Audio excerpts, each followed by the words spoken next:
I'm Michael Vanover. I'm filling in for John today, and we have a fun show, a lot of information to get to. Today on Wave 3 Listens, we've got a clinic makeup giveaway. The Louisville Visual Arts Association is here, the Salvation Army, and Dr. Gary Griffin, and of course, Dr. Eli Karam, a familiar face who joins us a lot of Thursdays, Dr. Eli, the president of the Kentucky Association for Marriage and Family Therapy. Dr. Eli, how are you? Well, how's it going, Michael? Doing well. It's good to see you, my friend. Good to see you. And we've got a little bit of extended time with you today, which is a blessing. You're going to be here for the first 3 segments. So if you have a question for Dr. Eli, make sure you jump on in. 571-5263 is the phone number. And Dr. Eli, are we taking calls on anything specific today? No, we're taking calls on anything dealing with relationships, whether you're in one or you want to be in one, you want to exit one, couples or families. Marriage and Family Therapist, of which I represent, again, as Michael said, the Kentucky Association for Marriage and Family Therapy, KMFT.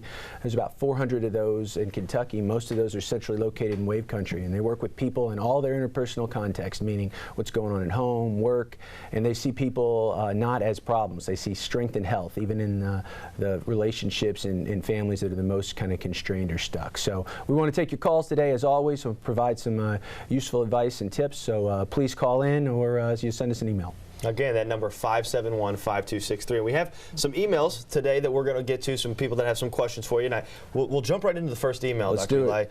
The first email, is from Rachel, and it says, I can't get my husband to commit to therapy, but he told me he's willing to read a book on improving our intimacy and communication.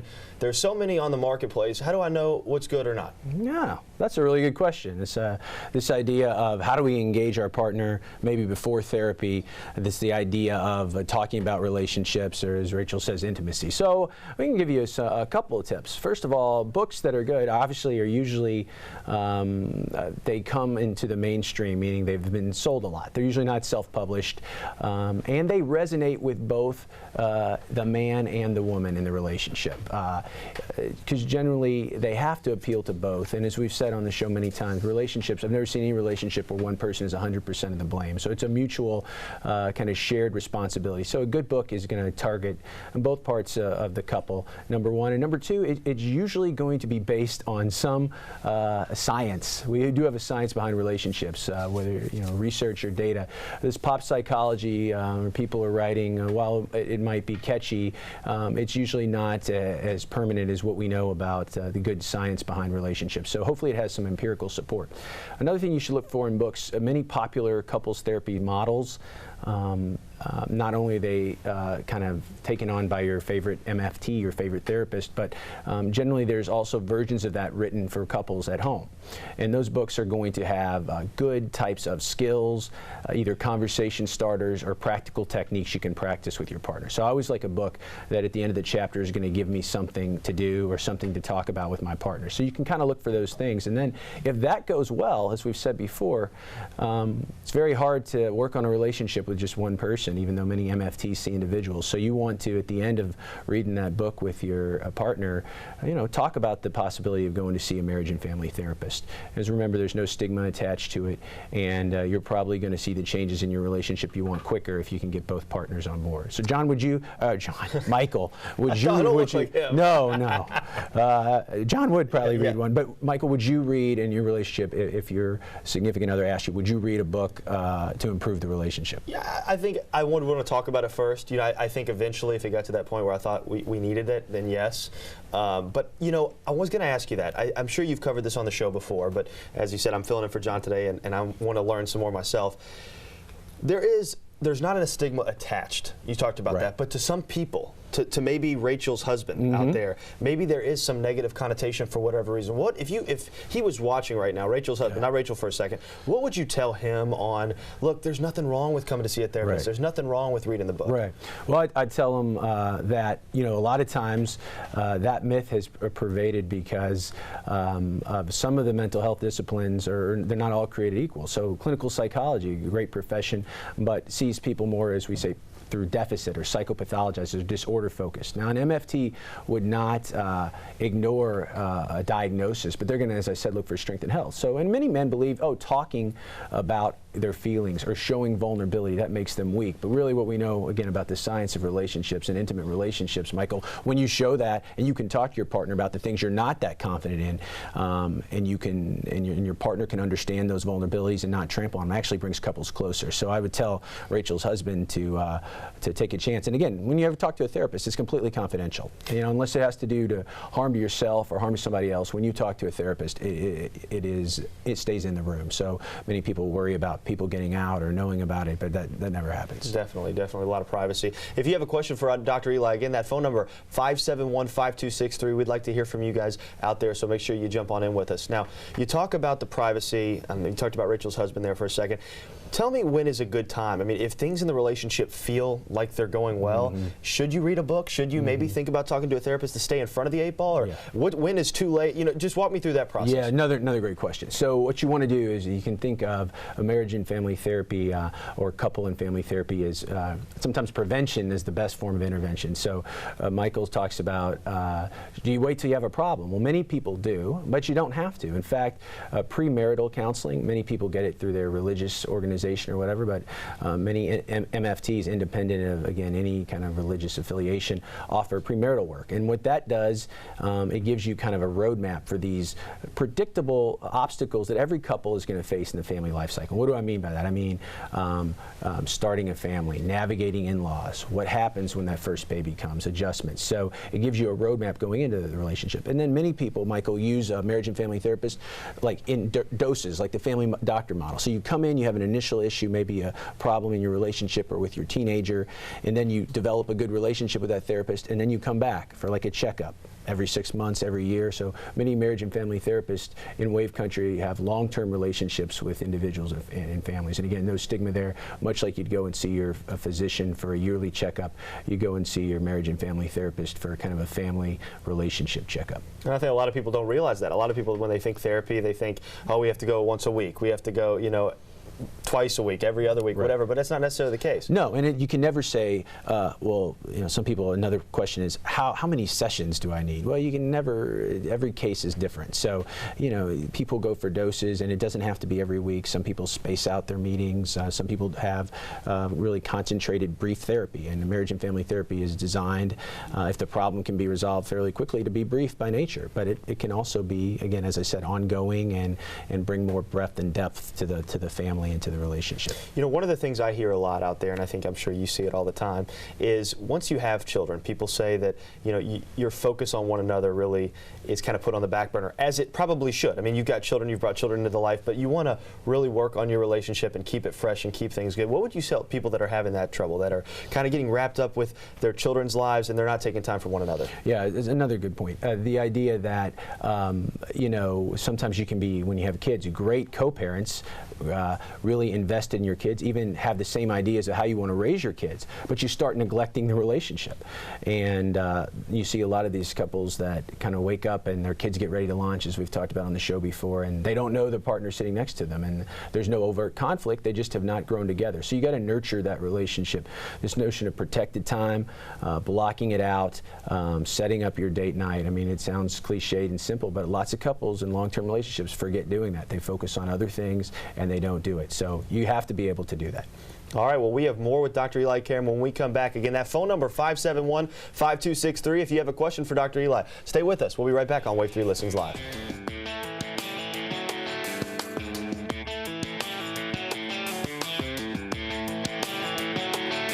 Welcome back into Wave 3 Listens Live. I'm Michael Vanover, joined with Dr. Eli Karam today, and we're taking your phone calls at 571-5263. And we've actually got a caller on the line. Jerry from Jeffersonville is on the line. Jerry, welcome into the show.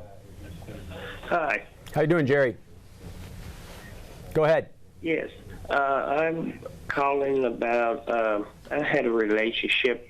Yes, I had a relationship with a guy, and he was quite abusive, and now I've called it off.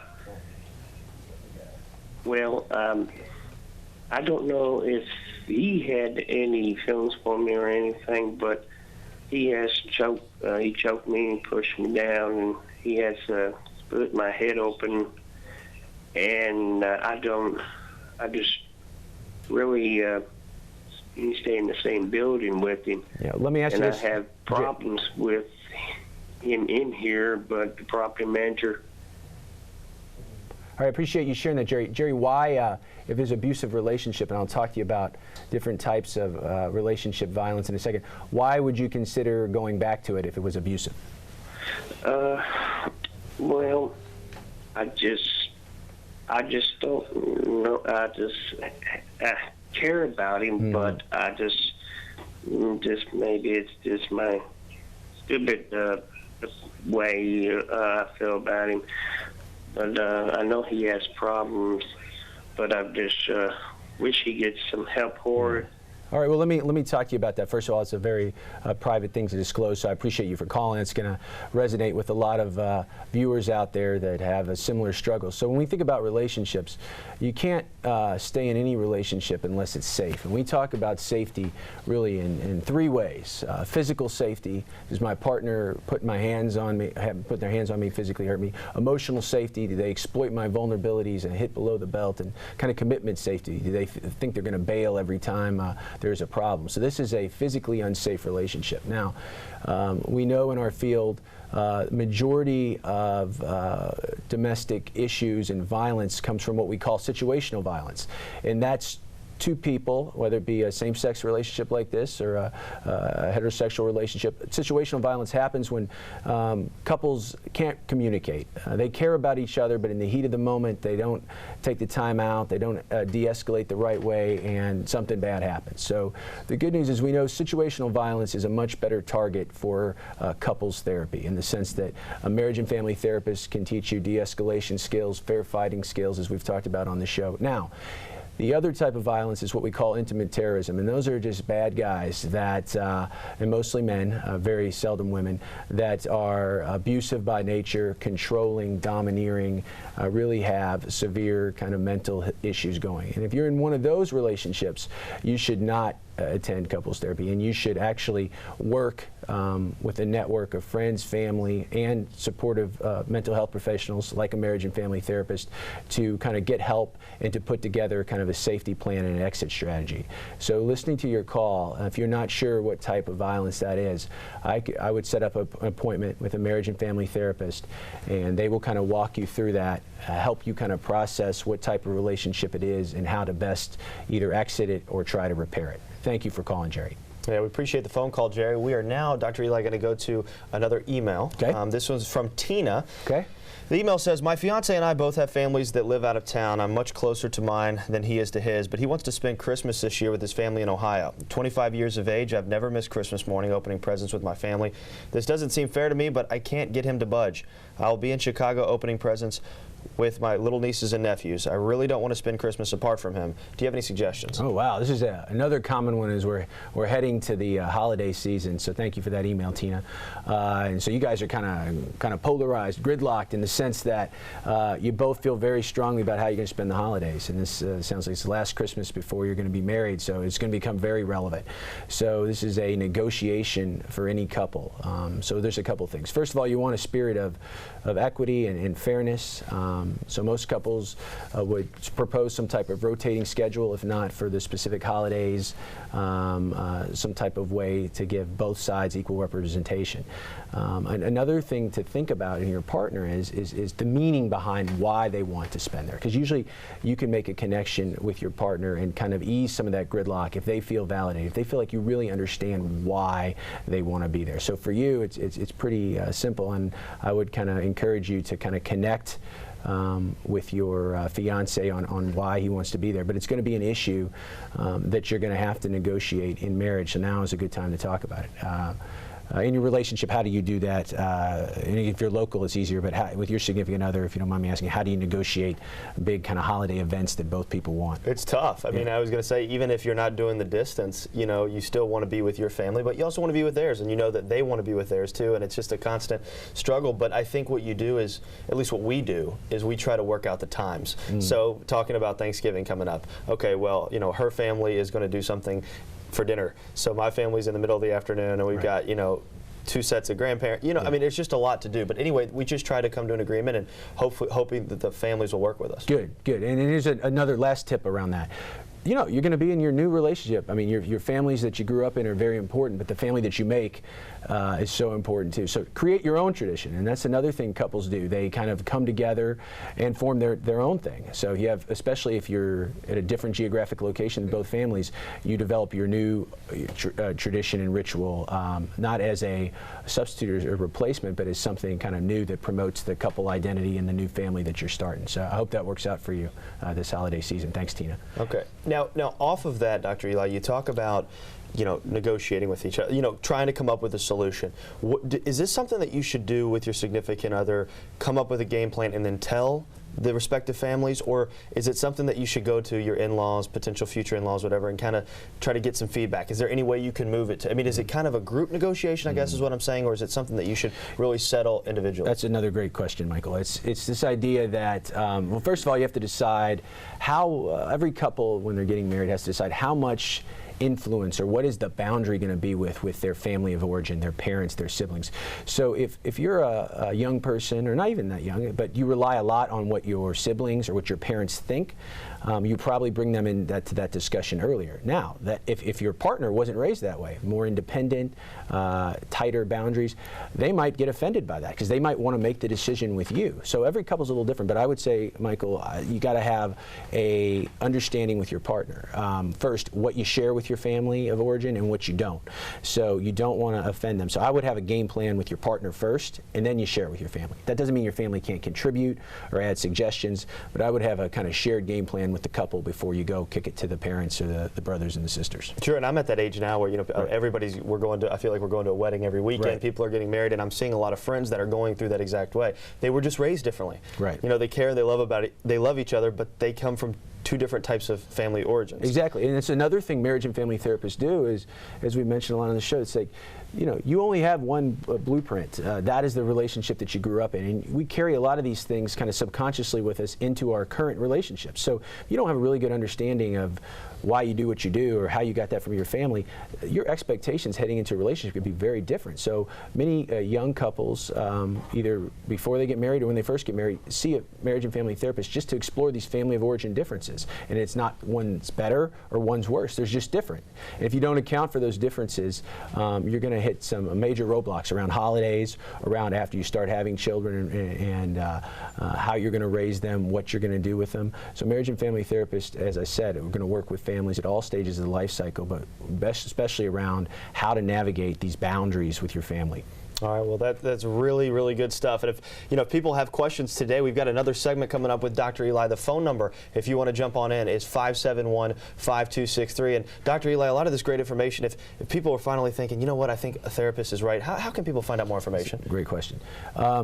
The Kentucky Association of Marriage and Family Therapy, which is a division of the American Association of Marriage and Family Therapy, AAMFT, we have our own website there at kamft.org, and you can follow us on Facebook. You can actually go and see all of our past Wave 3 Listens advice segments on there, answering your calls and questions. And then you also want to go to www.therapistlocator.net, and you're going to click on that red rectangular box right there that says Locate a Therapist. You will enter in, if you know the person you want to work with, great. If not, you just put in the zip code, and it's going to come up with all the therapists, their profile, what their specialty is. Many of them have their own web page, and what you do, Michael, you just click on there, you call a therapist. Any marriage and family therapist should be able to talk to you 5-10 minutes on a phone, figure out what's going on with you, and you, the consumer, should be able to decide, is this the type of person I want to work with? So feel free to ask them questions, what their style is, what their opinion is on this. Make sure, because it's a fit. Just like, you know, when you're seeing a doctor, it's got to be the right fit. That's Same right. thing when you're seeing a therapist. Absolutely. It's very, very important. Again, more with Dr. Eli when we come back. Stay with us on Wave 3 Listens Live.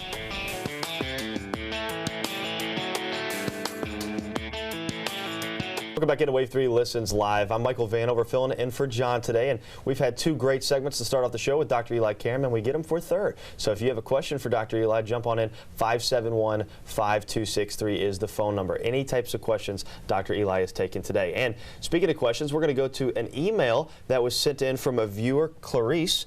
And Dr. Eli, you ready? Yeah, I'm ready. All right, here's the email from Clarice. It says, do marriage and family therapists work with adult children and their parents? My mother treats me like a teenager, even though I'm 45 and she's almost 80.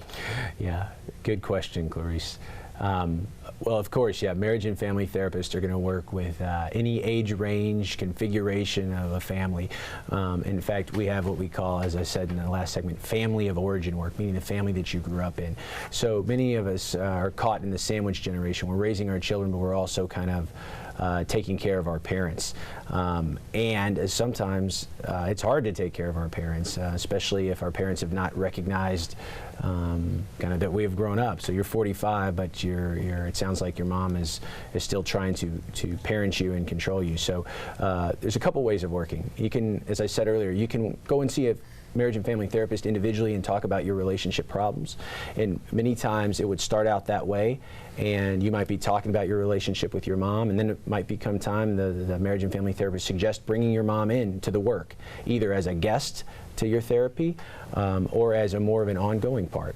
And then there's other times where you call up and you might start out that way, especially if you're living, as many of us are, we're taking care of our parents or we're living with our aging parent. So it's very common to do these multiple generation sessions and work. So you just want to call a marriage and family therapist when you go to Therapist Locator and make sure that they're comfortable working with adult children and their parents. And that happens quite a lot in our field. Well, Clarice, we really appreciate that email. And Dr. Eli, if people have email questions for you, how can they send those to you? Yes, we base all of our segments on the show, and we'll be here. We've been here all year, and we'll be here next year as well, based on what we get from you, the viewer. So we take hot topic trends, and sometimes we'll be a pre-planned segment on that, but also we respond to the emails. So you want to email us at kamft@twc.com, just like our viewers did today. So we'll answer real questions that we get from our Wave Country viewers, and we take those in and we really value them, and we'll either turn segments into them or answer them directly. So feel free to email us at any time, and we'll put them on our list. All right, Dr. Lee, we actually have a phone call on the line. We've got Clinton on the line. Clinton, welcome into Wave 3 Listens. No, thank you for having me. Hey, Clinton. The question I have is, I am currently dating a very, very nice woman. And approximately 15 years ago, I actually dated her sister for a very short while, about 1 to 2 months. And her sister is absolutely livid at her sister for dating me. Mm-hmm. And that was a long time ago, and I'm trying my best not to voice my opinion, stay out of it, let my current girlfriend, who is just a wonderful person, deal with the situation. But without causing a family rift, what is the best way, what's the best thing I can do in this scenario? That is a really good question. So, I mean, there's a lot of time, Clinton, that has passed, 15 years. So when you dated, if you don't mind me asking, when you dated the original sister 15 years ago, was that a long-term relationship or a short-term? Oh, 2 to 3 months at the most. Okay, that was a short-term relationship. So yes. if it was a long-term relationship or even an engagement, I feel differently about it, but it was a long time ago in a short-term relationship. So do you understand what is your girlfriend's sister, what is her primary complaint? That she shouldn't, or that you're a bad guy, or what is the primary tension between the two sisters? I guess really she tells her sister that I'm a stalker and that I'm crazy, and I have not had nothing to do with her sister in 15 years. Mm-hmm. Well, that's a good track record there for you, because if you were pursuing her, her sister would have probably heard about you in the last 15 years. So I think basically what you and your girlfriend can do is kind of put up a boundary around kind of what she shares with her sister and what she doesn't. And again, as long as the relationship is safe, like we said in an earlier segment, and it doesn't extend into your girlfriend's sister's life, she shouldn't have a problem with it. But it does make things, as we've said in an earlier segment, like the holidays, very difficult. So you should probably put up kind of a game plan with your girlfriend, what happens if you come in contact with your sister, and also how to support your girlfriend if her sister cuts contact or becomes, very resentful about it. So you do want to take the high road, as you've done, though, and kind of stay out of it. Don't add fuel to the fire.